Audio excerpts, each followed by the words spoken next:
guys, it's Karina here with another video. Sorry, it's been a while since I've posted. So today I'm going to be talking about racism. So because of the most recent events in the news and that have been happening in the States with the George Floyd case, I've been inspired to create this video. And to be honest, before all of this happened, I knew that police brutality was a thing that happened towards black people and towards people of color. However, I don't think I realized how present of an issue it really was and how important it was to stand up for this issue and how it is still important to continue standing up for this issue. I think today we don't realize how big of an issue racism still is and how often it still happens. Throughout this whole process, I think I'm realizing how present it still is today. And I want to be honest with you guys, unfortunately I did not go to the most recent protest. There was one in my town, however I did not go. And at the time I didn't go because I had plans and I thought I shouldn't go because of COVID. But looking back, I really regret not going. And I don't think at the time I realized how big of an issue it really is. And after listening to all these podcasts and the news and researching and doing my own research, I've realized how present racism is still today. And I think a lot of white people especially overthink it and think that racism isn't present because they don't see it. But the fact is, it is happening and it is occurring, and we need to talk about it and we need to educate each other as people. So yeah, I'm just going to talk about in this video a few different things about racism and white supremacy and go over a couple things that I've learned through this most recent event. So yeah, the first thing I want to define is white supremacy. So white supremacy is the belief that white people are superior to those of all races, especially the black race, and should therefore dominate society. So white supremacy is still occurring on a daily basis in Canada, America, all over the world. It is a reoccurring issue, and I think we all need to work together as people to erase this issue. The second thing I want to define is racism. So racism is the prejudice, discrimination, or antagonism directed against a person or people on the basis of their membership of a particular ethnic group, typically one that is a minority or marginalized. So racism is a problem all over the world, not just in America, not just in Canada. It's a global issue. So just to give you a couple statistics about racism and police brutality in the United States, black people are 3 times more likely to be killed by police than white people. And according to a 2015 study, 7.2 African Americans per million died at the hands of police, while 2.9 per million white Americans were killed by the police.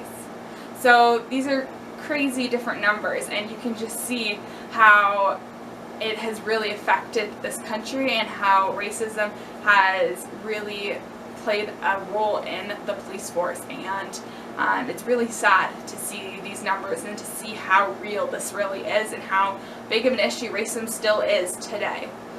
And I think also as Canadians, for me personally, when this all happened, I kind of, was arrogant and was like, this is just a problem in the States, Canada's fine, this doesn't happen as much anymore.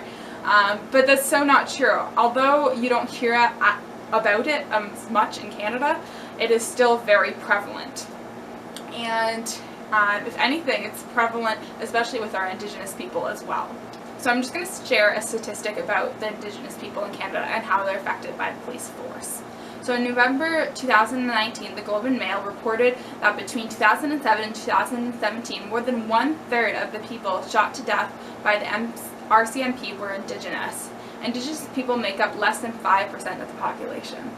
So that is just crazy. Like, they're making up 1/3 of the people shot by the police, but they only make up 5% of the population. Like, you can see that there's clearly still a racism issue, not just in the States, but here in Canada too. The North American police was built on racism instead of restorative justice. And I think a lot of police systems were built on racism instead of restorative justice. And I think we need to work together as a society to create more restorative justice and to create more communities that rely on one another and build trust between the police force and the community.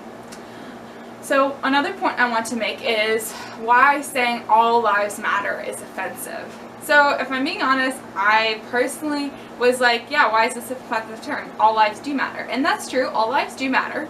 However, I'm going to read this comic and hopefully it explains to you why this making this comment can be offensive. So I'll read out the comment and I'll project it onto the video. Alright, so here is the comic. Well, I think that all lives matter. We should care equally at all times about everything. All houses matter. I agree, all houses do matter, but at the moment, the one on fire should get more attention. But by saying that a burning house needs attention, aren't you saying that all houses don't matter? No. My house isn't on fire, but I have a dry rot. Are you saying it shouldn't be fixed? It should, but the fire is very pressing. Let's say I put out that fire, but my house catches on fire. Aren't I entitled to water then? Of course, but it's not the one on fire right now. My house is near the one on fire. If I wet it down, embers won't catch. Sensible. That is completely outside of the analogy. Where's that house owner anyway? Why do I got to hose down his house for him? He died in the fire.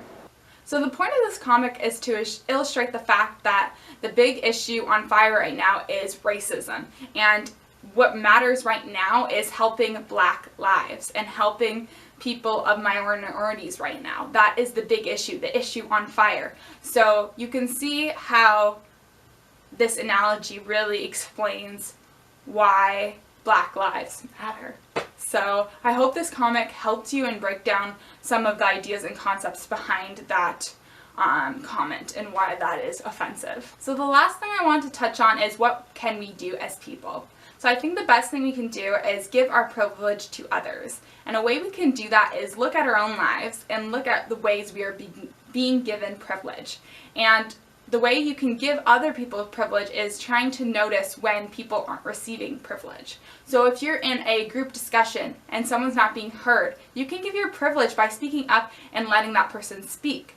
You can make sure the person who speaks, and if they have a really good idea, that you advocate for that and that you mention they have a really good idea. So there's many different ways we can give our privilege to others and pass on our privilege. So I think that's something really important that we can do. Another thing we can do is sign petitions, donate, research, educate yourselves, and educate others. That is the biggest thing we can do, I think, is educating. The more we educate, the more we erase the stigma, the more we erase the racism. So I really hope that this video encourages you guys. I really hope that you do some research. I will link in the description box below all the resources that I found and podcasts that I've been listening to. They've been super helpful, and I highly encourage you to do your own research. I think that's a really important step in this process. And I also just want to say I'm not perfect, and I'm not going to be perfect throughout this process. I still have plenty to learn, and I still have plenty to do to be a more educated human being who cares about everyone and treats everyone equally. So yeah, I hope you guys have a great week and know that if God put you to it, He will put you through it. Okay, bye guys!